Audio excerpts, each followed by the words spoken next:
I don't even know how many times strangers turn to me to tell me that I'm brave or amazing.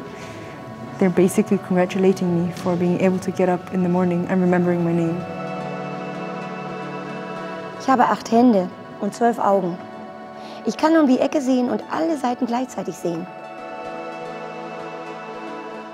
I speak for bodies without movement. Bodies that remain in one place.